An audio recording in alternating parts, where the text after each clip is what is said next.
Well, thanks very much, Tom. Thank you to Morris and the board. Thank you to Emily and Westpac and the sponsors. Thank you to the journalists who are here today. I'm really grateful for this very welcome opportunity to be back here at the Press Club once again. We begin by acknowledging the customs, culture and elders of the Ngunnawal people. And here I wanted to single out and acknowledge an elder who's very near and dear to me, Uncle Bob Butler. Uncle Bob Butler is doing it tough right now. He's in a battle, a health battle. And I told Auntie Vicky, his wonderful partner, that I would shout him out at the Press Club today. He's in Mackay. He is doing it tough. He's got an appointment shortly, but I wanted to say, Uncle Bob, we're thinking of you. We love you, you and Auntie Vicky, and we want the very best for you. We know you're doing it tough. And I wanted to also acknowledge from the outset the colleagues who have joined us here today, Tim Ayres, Katie Gallagher, Claire O'Neill, Jess Walsh, Daniel Molino and Andrew Lee.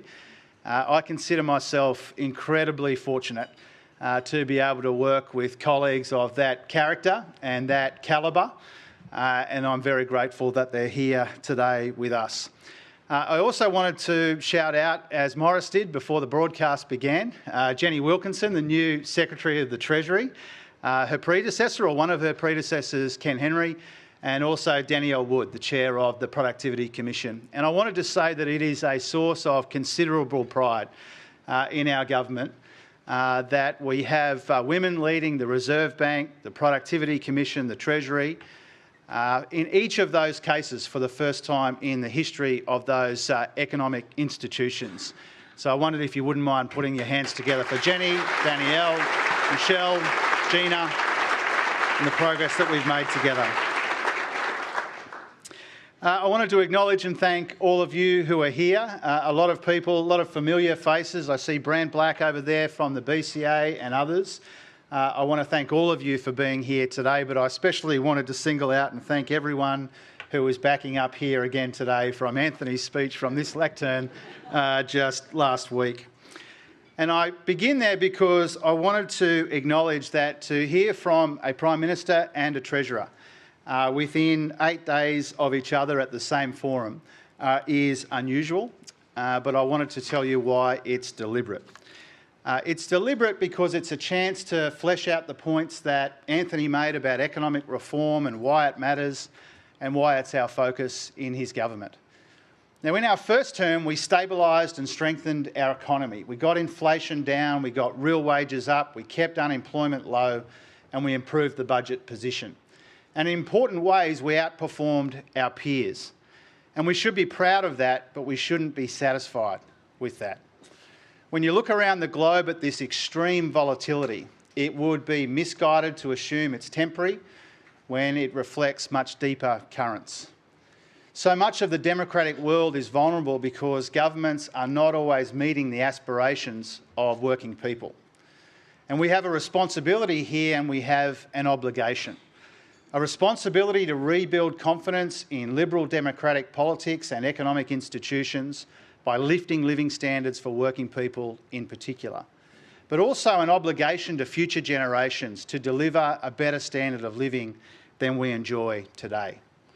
Now, that's really why productivity matters. It's why budget sustainability matters. It's why resilience in the face of global turmoil matters as well. And it's why reform matters. And it's why I wanted to speak with you today about our government's approach to economic reform this term. Reform which is progressive and patriotic, in the PM's words, but also practical and pragmatic as well. Reform from the centre, in a world of polarising and sometimes unsettling extremes. And methodical reform, which is considered and collaborative and ambitious. Now, this begins with delivering the substantial commitments that we took to the election. And this obsession with delivery has guided my post-election briefing and reading and the conversations I've had with Stephen Kennedy and now with Jenny Wilkinson. Because as the PM has made clear here, delivering our commitments in housing and energy and across the board is the best place to start. But it's also not the limit of our ambitions. They are a foundation, not a destination. We have a mandate to deliver the policies and plans that we took to the election, but we also have a duty to build on them And the best way to work out what's next is together. Now, Australians have achieved so much in our economy these past 3 years, but there is more to do. Let's not just talk this down, or let's not just talk it up. Let's put this progress in its proper perspective. We've come a long way. We've got a lot going for us. We are better placed and better prepared than other countries. But some of the pressures on our economy and our budget are intensifying rather than easing. It's not just possible to acknowledge both of these things at once, it's imperative. Inflation is down substantially and in a sustained way. Interest rates have been cut twice and markets expect more, but people still are under pressure. We've made this progress on inflation at the same time as we've maintained very low unemployment. And this is unusual, if not unprecedented, compared with our peers and with our history of dealing with inflation shocks. To deal with inflation in the 1970s, unemployment breached 10%. In the 90s, 11%. Instead, our first term saw faster jobs growth than any G7 economy and the lowest average unemployment of any Australian government in the last half century, while inflation fell considerably. Now, no major advanced economy has combined unemployment in the low fours with inflation under 2.5 and 3 years of continuous growth. Now, we know this welcome progress in the national aggregate data doesn't always translate into how people are feeling and faring in local communities. But real wages are growing again, and the past 9 months are among the fastest 3 quarters of real per capita income growth in 15 years. Private demand contributed all of the GDP growth in March, and that's good, but that growth was still subdued. The level of business investment is now at a 12-year high. It's grown every year of our government, but we know that we need it to grow deeper and faster. Dwelling investment has gathered pace. It was 10 times stronger in the last quarter than the quarterly average of the last 10 years, but we still need to build more homes and sooner. Consumer sentiment is up 8 points since September, recovering since the middle of last year, but off a low base. We delivered the first 2 surpluses in almost 2 decades. We found $100 billion in savings. I pay tribute to Katie for that. We engineered the biggest nominal improvement in a budget in a parliamentary term. We took meaningful action on structural pressures, but the job's not finished there. That work is ongoing. Now, all of this progress we've made is not accidental, it's deliberate, but it's also gradual. Responsible economic management has played a role, cutting taxes, boosting wages and restoring real incomes, repairing the budget and fighting inflation. We have made the right calls in our economy, but there is more to do. To deliver higher living standards for our people, we recognise 3 blunt truths. Our budget is stronger, but it's not yet sustainable enough. Our economy is growing, but it's not productive enough. It is resilient, but it's not resilient enough in the face of all of this global economic volatility. Now, the international environment and the global economy will be the main influence, I think, which shapes and constrains our choices this term.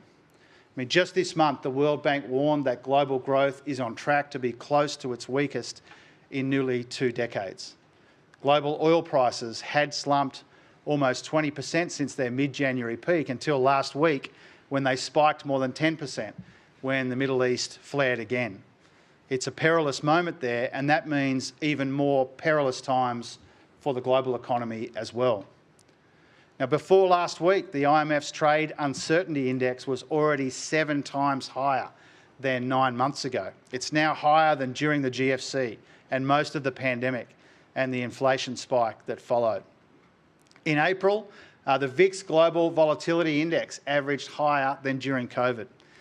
Now, there are opportunities as well as risks in all of this volatility for Australia. Since Liberation Day, Australian shares have outperformed US shares, and the US bond yield curve has become much steeper than Australia's. Now, these are normally signs that investors are becoming more wary of the US and more attracted to Australia's stable markets. But a lot of this volatility that we're seeing masks more fundamental changes in the way that the world conducts its business. The rules and ideas that made up what we thought of as the global order are being rewritten. Now, this is now the fourth economic shock in less than 2 decades, a near permanent state of upheaval, where shifts in energy, industry, demography and technology shape the bigger backdrop.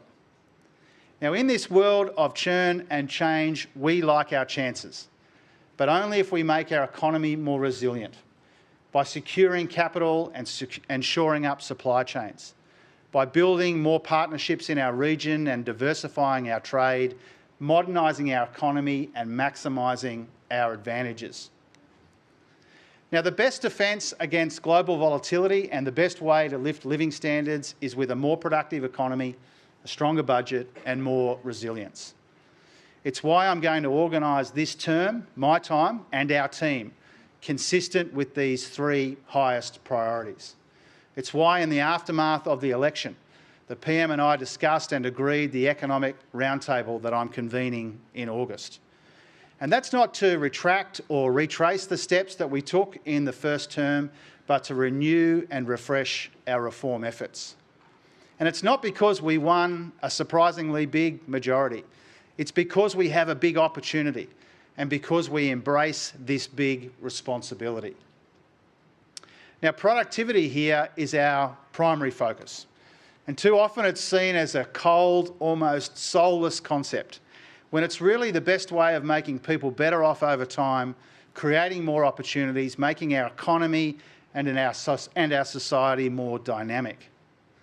Now, by now, our shortage of productivity growth is well known and I think broadly understood. Almost every comparable country has the same challenge. Our own productivity problem hasn't been with us for a couple of years, it's been with us for a couple of decades. In the 10 years before the pandemic, productivity grew only half as fast as it had 2 decades earlier. The 2022 election coincided with the largest quarterly fall in productivity growth in almost half a century. In last month's incoming government brief, Treasury identified 4 reasons why this has been the case. Firstly, our economy is not dynamic or innovative enough. Secondly, private investment has picked up, but not by enough to make our capital deep enough. Thirdly, skills aren't abundant enough or matched well enough to the needs of business and industry. And finally, our changing industrial base and the growth in services in particular, where productivity is harder to find and where traditional measures don't always account well for the quality that we're seeking to deliver in services. Now, this was one reason why Treasury reduced its long-run annual productivity growth assumption by a fifth in 2022, in line with the 20-year average at the time. Now, today's 20-year average is closer to 0.8%, which partly reflects the end of the COVID productivity bubble and the recent strength in jobs growth as well. There are other sectoral challenges as well, including in construction. Now, compared to 30 years ago, half as many homes are built per hour and construction times have increased. Claire O'Neill and I have had a number of discussions about that in the last couple of weeks. Now, the solution to these challenges is not to torch workers' rights and benefits. Lifting productivity is about empowering workers and making the most of our human capital, teaching and training them to adapt and adopt technology, unlocking innovation, investment and dynamism to lift the potential of our people and our economy, making it easier to start or run a small business, faster to get approvals and simpler to trade without reducing standards, boosting competition and dynamism so that there are more jobs on offer at top-performing firms of all sizes. Now, there's a role for government in getting the settings right, getting regulation right, targeted interventions in key areas like the energy transformation and housing. But we need business to step up too and invest in new technologies, more efficient operations and skills. Now, we've encouraged a broader approach to productivity that tries to go beyond the old, tired and often formulaic fights. And that's why we agreed a 5-pillar productivity agenda with National Cabinet, based on the analysis in the intergenerational report and focused on those 5 things: creating a more dynamic and resilient economy, investing in the net zero transformation, building a skilled and adaptable workforce, harnessing data and digital technology, and delivering quality care more efficiently. Now, we've actually made substantial progress on all of those fronts, overhauling our merger and foreign investment regimes, better designing and informing our capital markets and reforming the payment system, cutting around 500 nuisance tariffs to get compliance costs down, revitalising national competition policy, starting a $900 million national productivity fund, introducing the capacity investment scheme, modernising our electricity grid, seizing the opportunities from net zero with a future made in Australia, helping businesses digitise with a bigger, better NBN and through the digital ID, reforming the care sector to be more efficient, teaching and training Australians with free TAFE, the Universities Accord and Fairer Schools funding, and also revitalising our core economic institutions. Now, it's not often recognised, but our first-term reforms respond to about 2/3 of the directives in the Productivity Commission's 2023 5-year review. And as we start our second term, more work is already underway. As part of our national competition policy agenda, we're abolishing non-compete clauses for most workers and introducing national occupational licensing to increase worker mobility across borders and reduce costs and regulation. Now, I pay tribute to the work that Andrew Lee does with me on this, because getting rid of non-competes is expected to add $5 billion each year to our economy, and expanded licensing reforms could add another $10 billion. Now, just this week, I sent our draft National Competition Policy Plan, implementation plan to the states and territories to keep that progressing. We're also expanding our right to repair reforms. We're adopting safe overseas standards to reduce regulation. And we're working to attract more investment to deepen the capital base of our economy. Our Future Made in Australia agenda is part of that, but we're also strengthening, streamlining and speeding up project approvals. After our first term, more than double the rate of foreign investment approvals and 50% more environmental approvals are now being processed on time. But again, we do know that there's more to do. And that's why we're standing up a single front door to help get major transformational projects off the ground more efficiently as well. We're using Jobs and Skills Australia to deliver a more responsive labour market, so we have the right skills mix for the industries of the future. We've also sought Productivity Commission reports on more reforms under each of the 5 pillars due soon. I thank Danielle for the work that her organisation is doing on that. And I'll work with Tim Ayres, who's here, and with Andrew Charlton on AI and the digital economy to capitalise on the huge gains on offer as well, and not just set guardrails. Now, we want to get the best out of new technology and investment in data infrastructure in ways that leverage our strengths and work for our people and best manage the impacts on our energy systems and the natural environment as well. Better regulation, cutting red tape without lowering standards. That has an important role to play as well, with reviews underway of the national electricity market and gas markets and reforms to the EPBC Act. The strategic review of R&D that Tim's doing will be delivered by the end of this year, and that will guide us as well. We'll also continue to work with states and territories on the future of road user charging. Now, all of this represents a big agenda on the supply side of our economy, and none of these reforms are simple. All of them require sustained collective effort, and they'll take time to show up in the data. If you think of the Hilmer reforms of the 90s, that involved changing more than 1,800 laws and regulations and rebuilding some of these markets from the ground up. And what that tells us is there are a few quick wins. There's no instant gratification when it comes to productivity growth. Now, the budget is another area where reform is obviously hard and contested, and the benefits are not always immediate. We know this from the substantial progress that we have made addressing the structural challenges that we inherited. During COVID, government spending was almost 1/3 of our economy. We got that down to 1/4, and now it has settled slightly higher than that. A big reason for that is the care economy and demographic change, but that's not the only reason. Of the 6 biggest structural pressures on the budget, 4 are care-related: health, the NDIS, aged care, and early childhood education and care. And 2 are not: defence and interest costs. Now, we're making very good progress on the NDIS, aged care and interest costs. Spending is growing more sustainably in those 3 cases and more substantially in the other 3.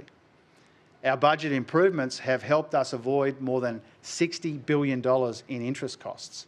We're on track to meet our NDIS growth target of 8% a year, and our aged care reforms will save around $11 billion over the next 11 years, at the same time as we deliver much better care and more choice. Now, there's a productivity dividend from making our budget more sustainable as well. Fiscal stability and regulatory certainty give businesses the confidence and clarity that they need to invest.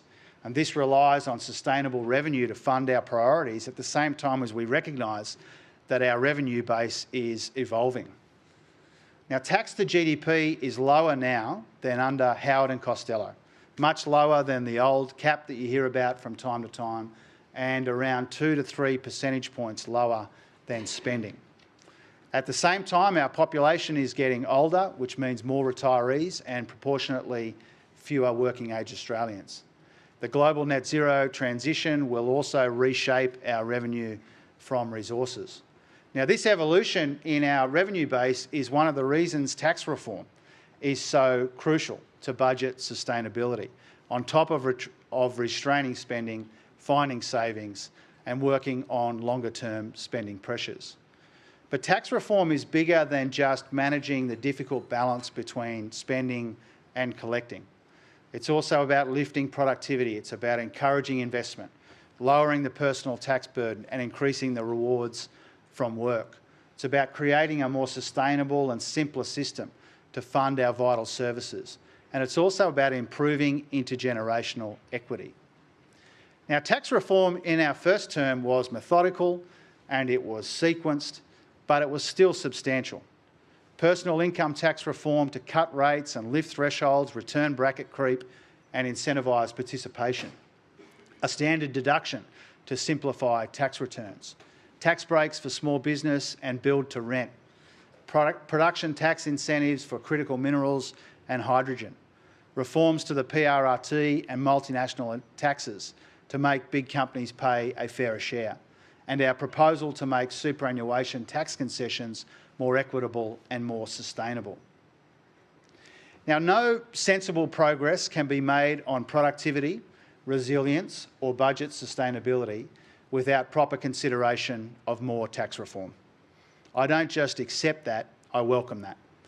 Tax is one of many ways that our 3 primary economic challenges are related and reinforcing. In each case, we know what the problems are.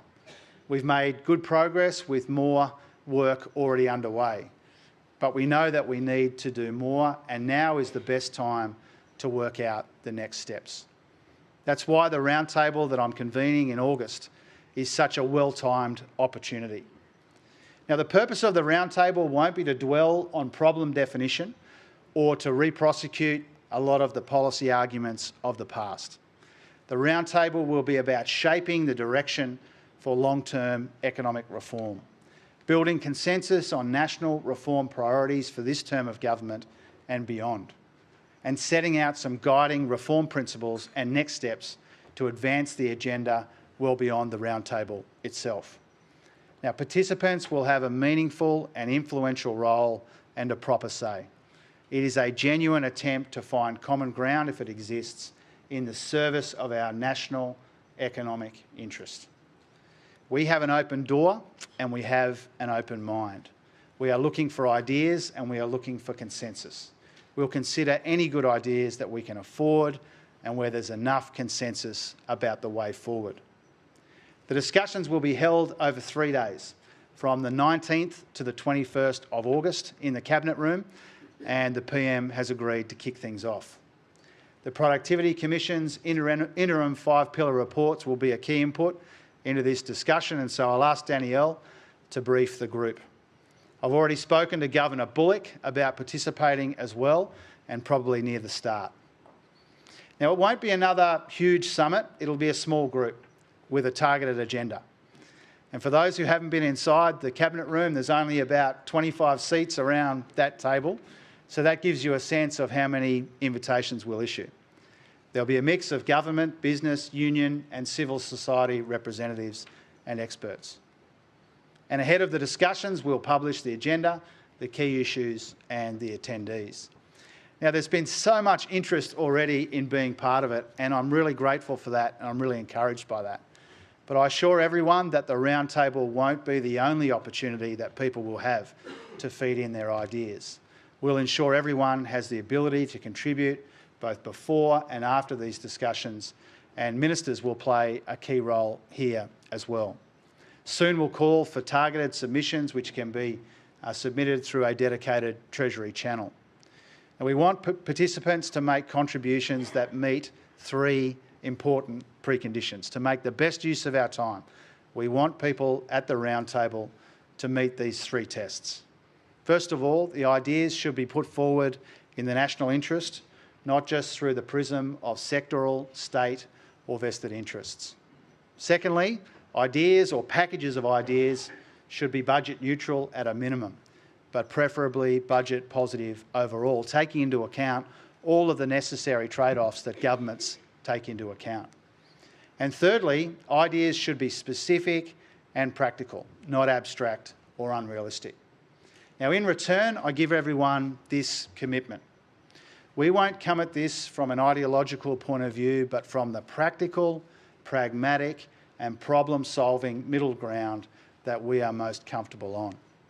Now, a related point, and because the group will be small and it will be focused, finding consensus will be everyone's responsibility. We want to encourage participants to build broad coalitions on changes that cross the metaphorical aisle in the Parliament and outside as well, not just leaving it to government to get everyone on side. Now, this invites, I think, a broader point about reform. Reform is not just a test of a treasurer or a cabinet, but it is a test of our country. Not even a core economic team as strong as Gallagher, Lee, Merlino, O'Neill, Ali can do this on its own. It's why I secured cabinet support on Monday to embed productivity at the very core of our government's second term. We agreed together a bigger focus on productivity at the Expenditure Review Committee and with our work with the states. We agreed that I'll ask the PC Chair to brief Cabinet Ministers on the productivity challenges in their own portfolios and seek their input into the 5-pillar reports. And that I'll write to regulators across government seeking specific, measurable actions to reduce compliance costs without compromising standards. And Cabinet Ministers also agreed to come back to me with ideas to improve productivity in their portfolios before the roundtable, and also to host their own consultations as well. Now, to make progress, we need an environment conducive to reform, not hostile to reform. And that's where many of you come in. We need to be sure that there are not just the right constituencies for change, but the right conditions for change as well. Now, we don't pretend, and I don't pretend or assume that ideas should be above criticism. On the contrary. But there are a couple of aspects of this that I think that we need to consider together. The first one is the rule in, rule out game in the media. Now, of course, there are things that no sensible government will contemplate. But I think limiting ourselves to ruling things in or out forever has a cancerous effect on our policy debates. I think it can rob an informed and modern country like ours the flexibility and the maturity that we need to respond to big challenges. I think a related problem is that too often the loudest calls for economic reform in the abstract come from the noisiest opponents of actual reform in the specific. So let's see what we can do together if we reset and renew the national economic reform conversation, and starting with productivity, economic resilience and budget sustainability. Now, our existing agenda is already broad and ambitious, and we have lots underway already. But we can do more, and we owe it to people to see if and where there's the appetite to do more. So let's see what we can achieve together if we dial up the ambition a bit and dial down the rancor a bit as well. And if we fail at this, it won't be because of a shortage of ideas or options or choices. It won't be because of a shortage of courage. It will be because of a shortage of consensus. We have everything that we need except that. But the stakes are too high in our economy. The opportunity is too substantial for Australia to waste this term or to waste our time. So thank you, and I look forward to your questions.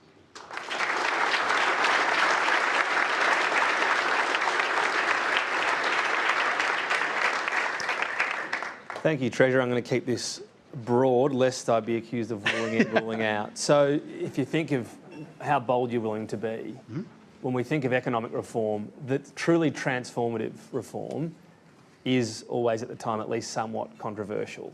If you think of floating the dollar in the Accord, if you think of the GST, are you thinking of that level of boldness when you're talking about the reform the economy needs around whether it be productivity or tax or whatever it might be? Yeah. There's an appetite to be bold and ambitious. What I tried to do in my contribution before is to run through all of the ways that we feel there is already an ambitious productivity agenda underway. We've already made a lot of progress on the budget. We've made progress in making our economy more resilient. But this is all about testing the country's reform appetite. And I don't see it in personal terms, but I am personally willing to grasp the nettle, to use an old saying. I am prepared to do my bit. The government is prepared to do its bit. And what we'll find out in the course of the next few months is whether everyone is prepared to do their bit as well. Well, I've started efficiently. One question and done. We'll see if my colleagues can follow. We've got a long batting order. Tom Crowley from the ABC is first. Thanks, Treasurer. Tom Crowley from the ABC. Thank you for your speech. And I'll also ask about tax reform and try to avoid the rule-in, rule-out game. I appreciate it, Tom. Thank you.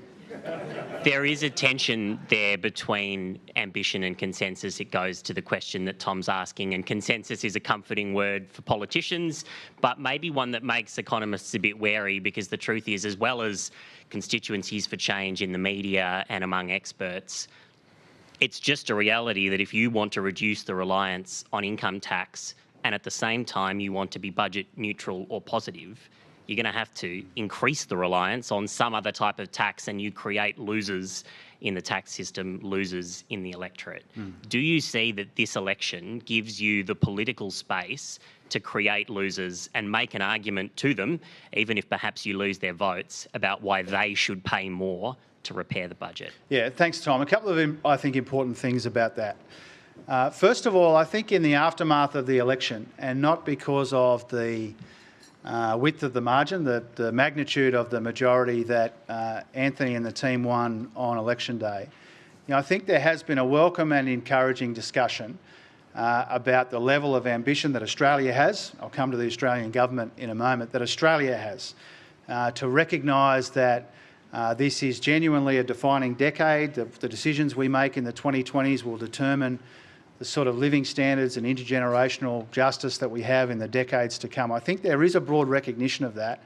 That doesn't always exist, but I think right now I feel encouraged and confident that there is an element of that in the broader community, and including in some of the commentary that people in the room here write. And so that's welcome. That's necessary. It's welcome.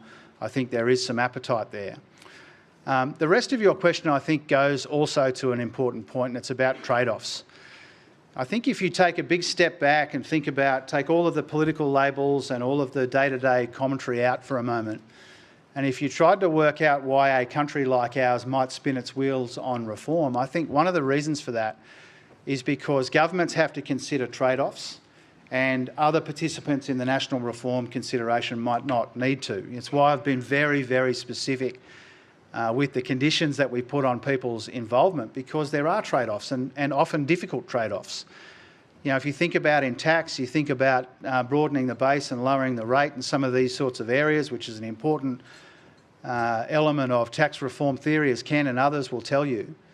There are always difficult trade-offs associated with that. And so what we're trying to do with this roundtable, but more broadly as well, even absent the roundtable, is to be upfront with all of you and the country beyond about the trade-offs, to recognise that the easiest thing in the world is for people to come to us and say, we want you to dramatically cut the taxes in our part of the economy and spend dramatically more on our industry, without recognising that there are necessary trade-offs associated with that. So let's see how far we can go together, recognising those trade-offs, having an appropriate high level of ambition, being upfront with people along the way and explaining why those trade-offs are important and why they might be necessary. Peter Hobson from Reuters. Thanks, Treasurer. I've got a question on housing. So Ezra Klein and Derek Thompson's book, Abundance, has been doing the rounds, and it argues that regulatory barriers... We should be on a commission with these guys. Regulatory barriers and bureaucratic inertia are stifling the construction of new housing. And you want to build 1.2 million new homes by 2029. So how many have you built so far? And to achieve the goal, don't you have to be more radical? Are you considering bigger changes to regulation, perhaps stripping more power from local authorities, or bigger incentives from federal government? Look, even if Claire O'Neill wasn't in the room, I'd be careful not to front-run the sorts of things that she would be considering, but I know that Claire won't mind me saying that probably the most numerous conversations I've had in the last 6 weeks have been with Claire about housing, because we recognise that we need to build more homes sooner. We've got tens of billions of dollars of Commonwealth investment. The states and local governments are very focused on the challenge. Institutional and other investors are working out what meaningful role that they can play. And so all of the ingredients are more or less there, but we need to do better and sooner in order to build those homes. Now, we have always acknowledged, Claire, her predecessor, certainly from my point of view, that the 1.2 million homes is a very ambitious target, deliberately so. And it will be hard to get there, but it's not impossible to get there. But everyone needs to do their bit. And I know that Claire is thinking about what else might be necessary in order for us to build the homes that our country desperately needs. Matthew Cranston from The Australian. I didn't get a little nod from Claire at the end there, so I'm worried that I didn't nail it. Treasurer... Claire will be available for a press conference immediately following the... We can give her a question if you want. Treasurer, in your first term, you had a desire for low inflation, and you pretty much got that. Productivity is a lot harder, and you've outlined very clearly, very transparently, that tax reform will be a big part of productivity. I wonder, does that mean, and you've said also today you welcome it and expect it, does that mean you're pressing the pause button at the moment on tax reform ideas such as unrealised capital gains tax? And do you think that this could open up a bigger conversation on tax reform that will help repair the relationship between tax, productivity and what you say, unsustainable budget deficit? Well, first of all, we're not changing the policies we took to the election. You know, we got a mandate for that change that you mentioned and that you write about most days. What we're looking for here is an opportunity to build on the progress that we've made, including in the economy, as you point out. We're looking for not opportunities to go back on the things that we have got a mandate for. We're looking for new ideas. Now, when it comes to the role of tax reform in productivity, I've very deliberately said that productivity is our primary focus, but not our sole focus. Budget sustainability, resilience in the face of global volatility. These are three very tightly related concerns. And tax reform is important to budget sustainability, but also to productivity. And so we do see those things as related. We're delighted with the progress that we've made collectively on inflation. We do agree and accept your analysis that says productivity can be harder and less instant in the progress that we make, and tax has got a role to play there. Now, I think it would be unusual if I said to the country, we're going to have this big national reform conversation about productivity, sustainability and resilience, but nobody's allowed to talk about tax. That would be strange, and it wouldn't be especially helpful to us. And so my I anticipate, I welcome the fact that people will come to the roundtable. Outside the roundtable, people will pitch up ideas about tax. We don't see that as an opportunity to walk back on some of the things that we're already committed to. In this case, some years ago, we see it as an opportunity to work out what the next steps might be. Thanks, Treasurer. Millie Maroy from the SMH and the Age. Hi, Treasurer. Millie Maroy from the Sydney Morning Millie. Herald and the Age. Obviously, you've said ruling in and out is not very productive, but you've set some ground rules. You've set some ground rules for this upcoming roundtable, including that ideas or packages of ideas should be budget neutral at minimum, but preferably budget positive. Would you be open to ideas that cost the budget in the short term, especially if they're expected to improve growth and revenue in the medium or longer term?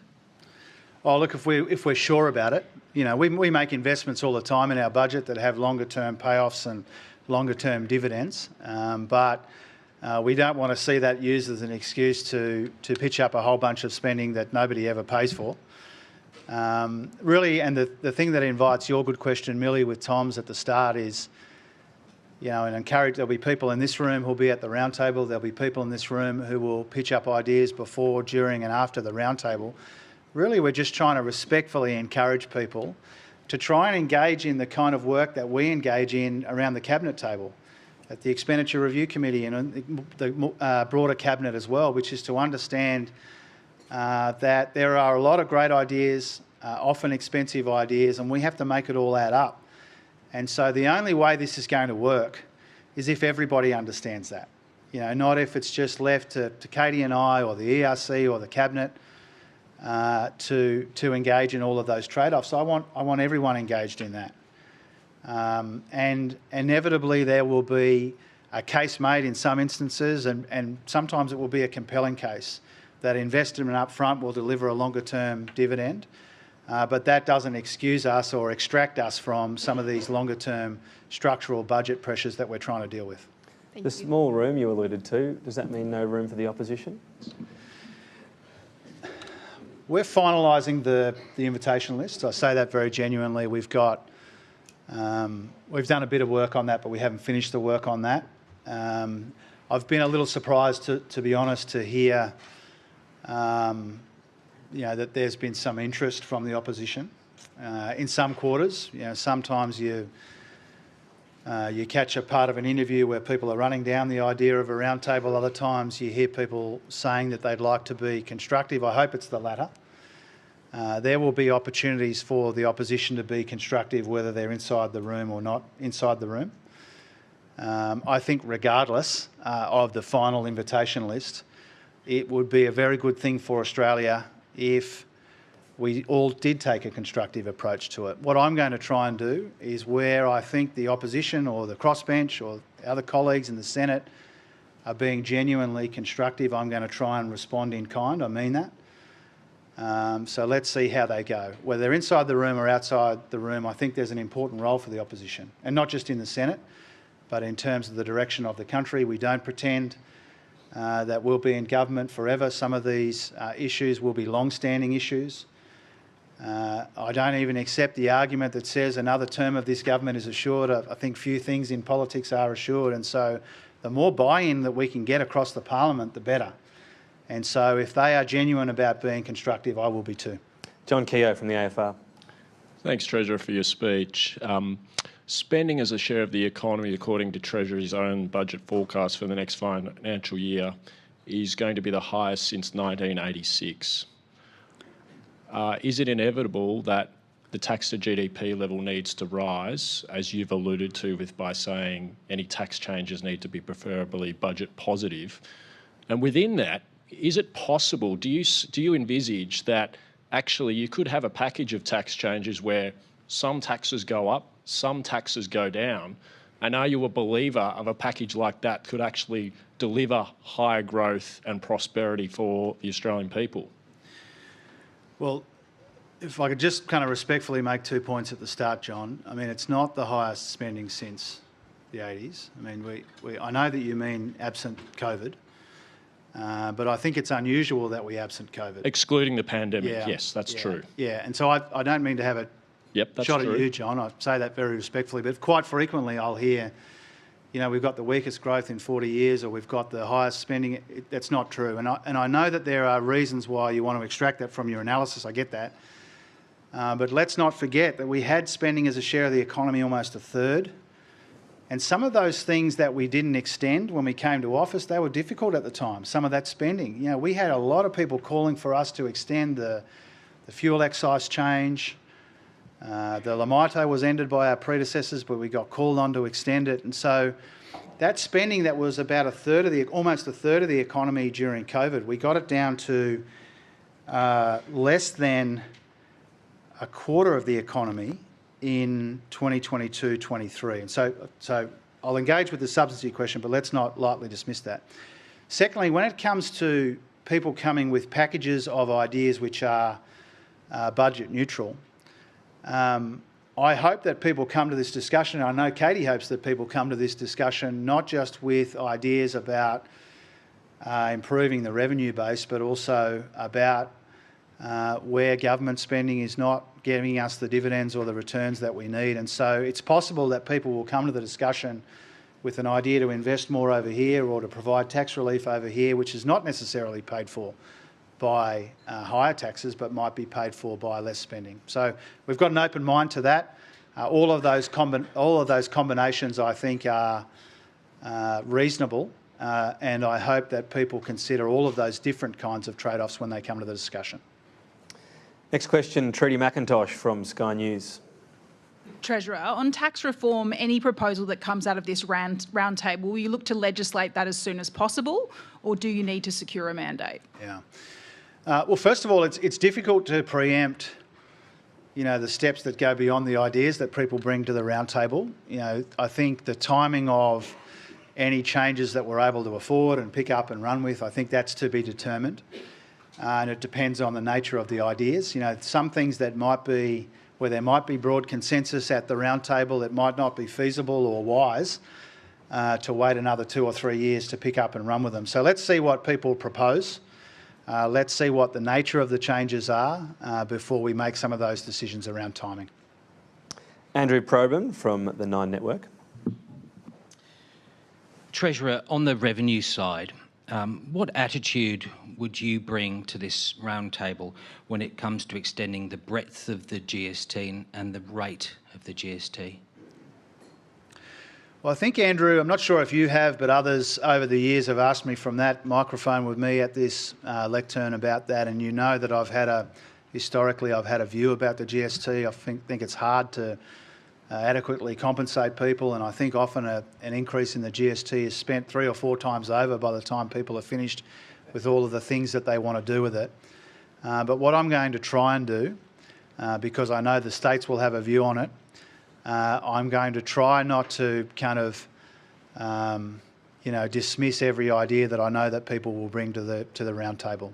I suspect the states will have a view about the GST. It's not a view that I've been attracted to historically, but I'm going to try not to get in the process of shooting ideas between now and the round table. But when you consider that some of the carve-outs were from 25 years ago and a political deal between John Howard's government and the Democrats, isn't that something to at least consider? Well, I think I've answered that, Andrew. I mean, I've had my view hasn't changed on all of the other times that I've been asked it. But I think one of the ways I'm going to be inclusive and respectful in the lead up to this roundtable is I suspect people will raise that question. So you're not ruling it out? I haven't. I haven't changed my view on it. And again, it's a nice little cheeky attempt to get a rule in, rule out in. Well, it sounded to me like you were ruling it out. Well, I'm just reminding you of all of the other times you've asked me this question and what I've said. I'm not walking away from those views. I think the best way to think about this roundtable is that we're not using it because we've got a predetermined view that we want to change. We genuinely want to hear people's ideas. I suspect people, particularly people who represent the interests of the states, might raise this with us. I want to be respectful about that, but my view personally hasn't changed. Next question, Patrick Commons from Guardian Australia. Hi, Treasurer. Hi, Patrick. You talked about the changing tax base, the structural changes to the tax base, and you also said that the net zero transition will reshape our revenue from resources. Is part of that a recognition that the next time we have the next resource export boom, maybe critical minerals, that we need to do better to capture more of the value of our natural minerals when we're designing tax policy around that? Look, first of all, I think it's self-evident that as the world's appetite for different kinds of resources changes over the decades, then our offering to the world will change as well. I know that the resources sector sees things in similar ways, and I don't think that's especially controversial. What we've focused on, as you know, when it comes to resources, the changes that we brokered on the PRRT, so that there's billions of dollars paid sooner to help fund our other priorities.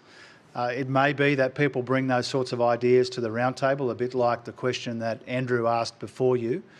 I don't really want to get into sort of indicating or announcing government policy or rejecting ideas that people might put forward to us. That's a pretty common view put by people, that we could change the way that we tax our resources. It's not something that we've been contemplating or considering or putting work into, apart from the PRRT change.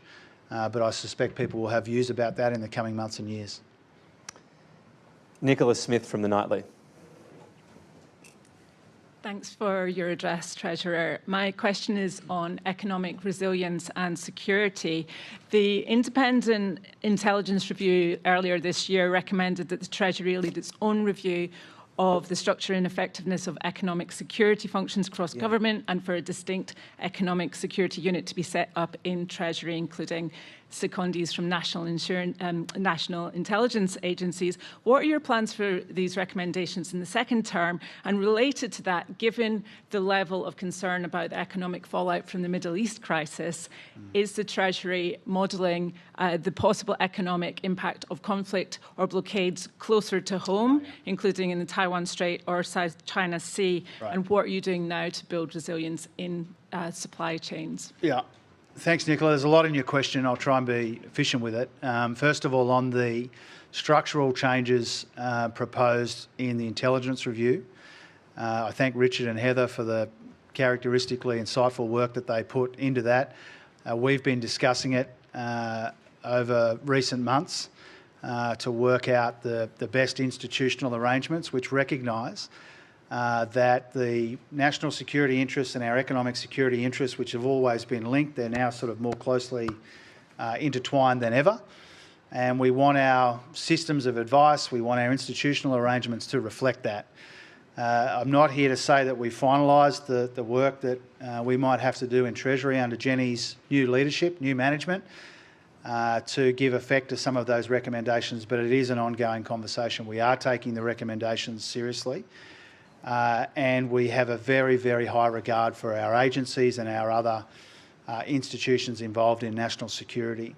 And because of the quality of their work, quality of the Treasury's work, I'm briefed fairly regularly, well, at the moment daily, on the economic implications of what we're seeing in the Middle East.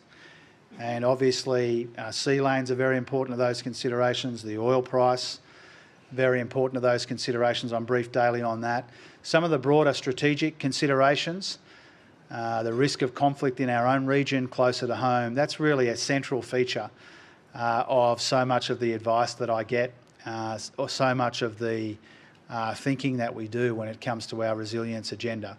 I think there are good reasons not to go into a lot of detail about that advice that I receive and the thinking that we do, but to assure you that it's substantial, it's high quality, it's across government, and it recognises that a big part of our economic challenges right now are security related.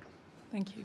You want to make the budget sustainable enough. Is that possible to do whilst increasing defence spending to, 3.5%?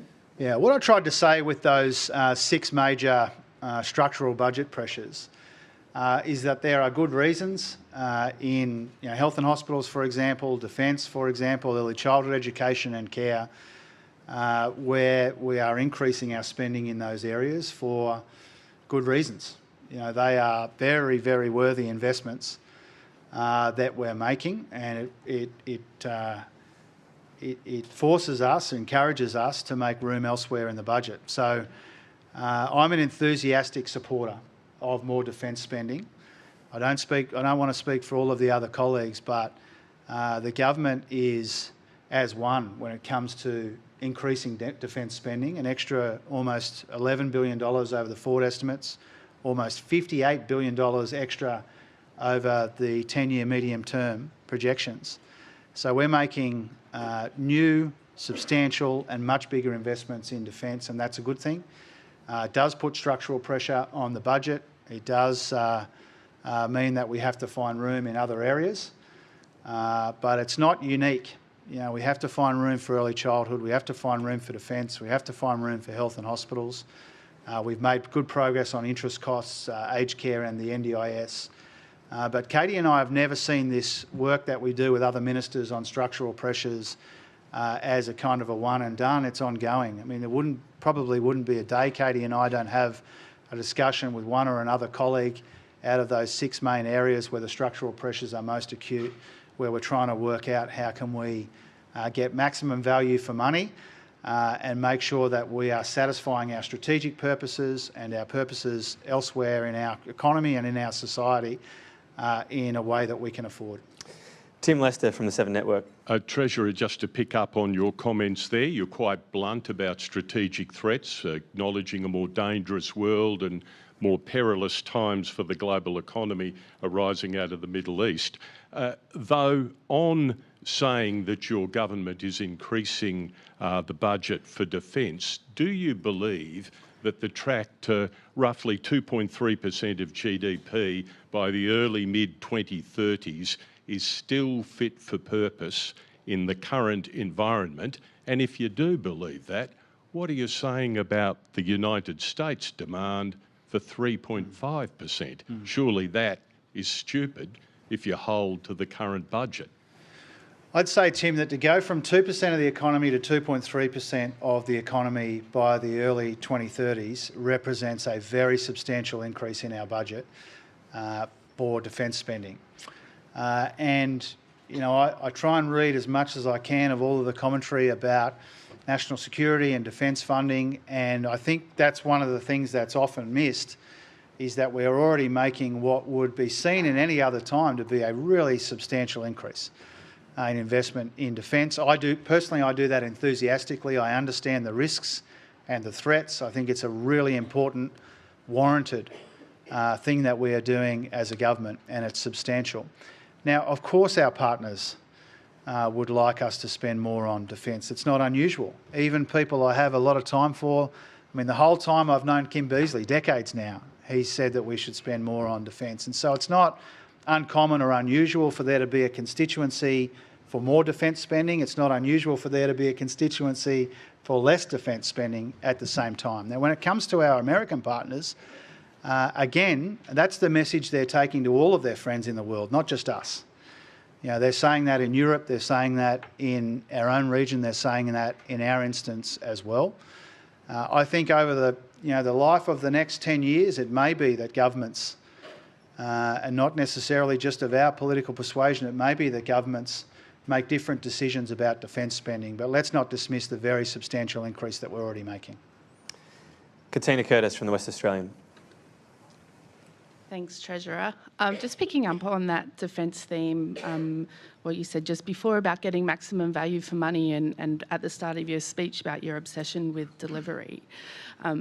You know, if there's a submission comes to the NSC later this year that says, for example, we want to buy these frigates, we can get them for cheaper and faster if we buy ones sort of off the shelf being made overseas, or we can get them a bit more expensive, take a bit longer if we build them in Australia. What is your thinking in approaching those kind of trade-offs, as you've talked about, and how much perhaps has this been shaped by previous discussions with Stephen Kennedy? Yeah. Well, first of all, I mean, I try and avoid hypotheticals at the best of times, but I think especially when it's about defence spending and national security and issues which are obviously very sensitive. I think more broadly, what the government has shown a willingness to do and an ability to do is to engage in some of those difficult decisions about sequencing.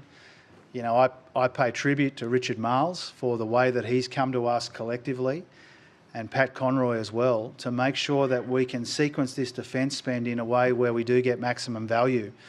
You know, Richard does way more work at that than I think he is acknowledged for, and I acknowledge him for that. Katie and I work with him very closely on that, and with Pat Conroy as well. So I'd say that about that, and I forget the last part of your question, Katina. You might need to repeat Just how is your thinking being shaped? Oh, yeah. Well, Stephen's an influential fella, and I've loved working with him, and I'm excited about working with Jenny, and we get the best of all worlds because Stephen and Jenny, their colleagues, they think deeply about the economy, but also about the national security environment. It's no coincidence that, you know, I've tried to tell you that the next 3 years of my life are going to be about three things. You know, productivity, budget sustainability, and resilience in the face of global uncertainty. Not every treasurer over recent decades would have put something which has a national security element to it on their list of three highest priorities. I think that reflects the world that we're in. I hope Ken doesn't mind me saying that, you know, when we were talking about a draft of this speech earlier in the week, you know, we were really talking about this kind of permanent state of churn and change in the world. The fact that it would be a heroic assumption to pretend that 4 big economic shocks in less than 2 decades with national security elements to them, that this is just some kind of bizarre period that we're living in, and that we're going to go back to this period where we have decade-long periods of calm like we had after the end of the Cold War. You know, that would be a heroic assumption to make, almost certainly wrong, and not especially wise when it comes to thinking through our options. And so, you know, you asked me about Stephen and Jenny and the advice that we get. Really, the whole government, I think, thinks very deeply about the fact that we're in this period of extraordinary churn and change. From my point of view, you know, my reason for being is to make sure that our country is beneficiary of that churn and change, not a victim of that churn and change. We were huge beneficiaries of that great moderation that followed the end of the Cold War. Between then and whether you mark the end of it as the beginning of the War on Terror or the GFC, you know, Australia did so well out of that period of moderation and calm. And now we need to work out a way to do really well out of this world of permanent churn and change. And the advice that we get from very smart people who we respect greatly in a public service which is very well led reflects, I think, the nature and the magnitude of that challenge. It's only a month and a half after the election. You're talking big changes in reform. Would talking about that during the election have scared voters off? Well, I think we took a substantial agenda to the election. We're talking new change today. Well, what I've tried to say today is that, you know, from the Prime Minister down, and again talking out of school a bit, but all of the kind of collective conversations that we have as a government, led by Anthony, are about making sure that we deliver the things that we took to the election. And most of my time has been spent, you know, working with Claire on her stuff. You know, Chris Bowen's got a big challenge to roll out the things that we took to the election. Mark Butler's got a huge portfolio and a huge opportunity. And so our obsession is with delivery. But we've also got, in addition to that responsibility to deliver, we've got an obligation to include people in a proper national conversation about what comes after that. And I think that's consistent with the way that we talked during the first term of our government. You know, one of the things that has kind of surprised me on the upside is that, you know, when I rolled in bleary-eyed to the Insiders studio the day after the election and David Spears said to me, "What's the priority?" And I said, well, we spent a big chunk of the first 3 years trying to beat inflation, and now we've got to spend the next 3 years trying to get on top of this productivity challenge. I'm absolutely delighted with the way that the place responded to that. And that, I think, reflects, again, going back to Tom's, I think, first question, other Tom's first question, it goes to the level of ambition that people have. It's consistent with the way that we've governed, which is to say, here is how the world is changing. These are the things that we need to do to be beneficiaries, not victims of all of that change. We've got an agenda that we took to the people. We will deliver that agenda in the most efficient way that we can. We're obsessed about delivering that, but we also need to work out what's next. That's what my speech was about. It's what the roundtable was about, and it's what the second term will be about. just about time. You happy for a couple more? I am, yeah. All right. Michael de Percy from Spectator Australia. Michael de Percy, Spectator Australia. Treasurer, the UK was decisive in increasing their defence budget. They did this in a budget-neutral way by reducing or cutting the foreign aid expenditure. So it's pretty obvious on what's happened in Canada in the last few days. If Australia wants a seat at the table, we're going to have to ramp up our defence spending. If we don't, we won't have access to the US. If we don't, we'll need to ramp up our expenditure.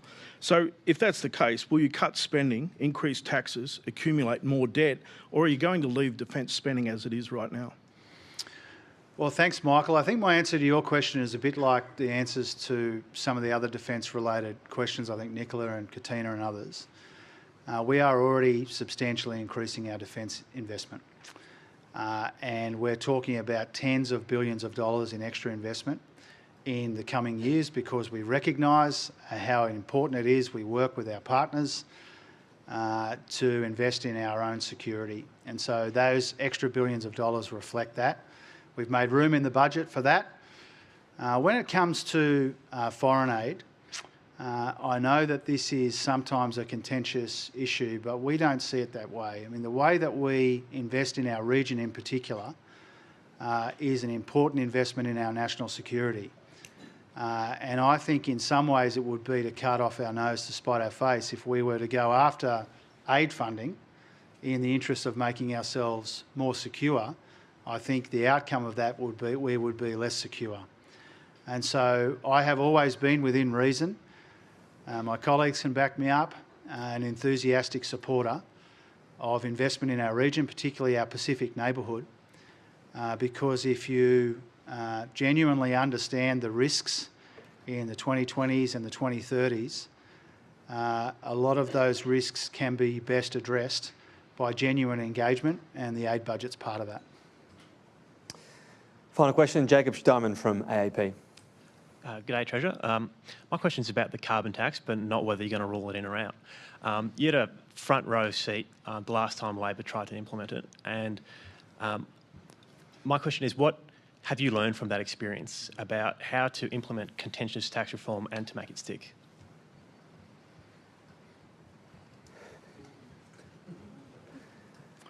I think whether it's that episode or, you know, I have been around for a little while, not very long as Treasurer, but I've been knocking around with a lot of you for a very long time. I see Misha Schubert there. I've known Misha for probably 20, 25 years. And so I have been associated with a lot of the policy deliberations that we've gone through. And I think, like anyone, you learn from all of them, not just that one. You know, I'm sort of reluctant to pull out a specific lesson from that period. But I think, you know, whether it's in climate, whether it's in tax, some of the other areas that we've grappled with as a country, not just as governments, I think inevitably you learn from all of that. What we're trying to do here is we're trying to say we have a big, ambitious agenda, and we're going to roll that out as we said we would, but we're going to test the country's appetite for more than that. And, you know, reform succeeds when you can bring people with you. It requires courage, but it requires consensus as well. And if you go through the reform experience of this country over a long period of time, you can isolate the lessons, but I think that's one of them. You know, having a government prepared to make the necessary trade-offs is really important. We will provide the leadership. Anthony will provide the leadership, and we will provide the opportunity, and we need everyone to play their part. And there will be some things that people can't agree on, of course. You know, it would be a strange country if there was unanimity about some of these big challenges or what we need to do to address them. That would be a strange place. But what we're trying to do here is to learn from Australia's reform experience, overwhelmingly a proud experience of change and reform that delivers dividends often decades down the track. And so let's see what we can achieve together if we genuinely listen to each other, we genuinely try and find the common ground, we genuinely try and engage in some of these difficult trade-offs. I'm realistic about that, but I'm optimistic about it too. I think there is the right amount of appetite. I think the problems are well understood and identified. and I feel confident, cautiously confident, that we can make some progress together. Treasurer, you've been generous with your time today. Please accept again. You've got a few of these, but our gift of membership to the club. Ladies and gentlemen, please thank Treasurer Jim Chalmers.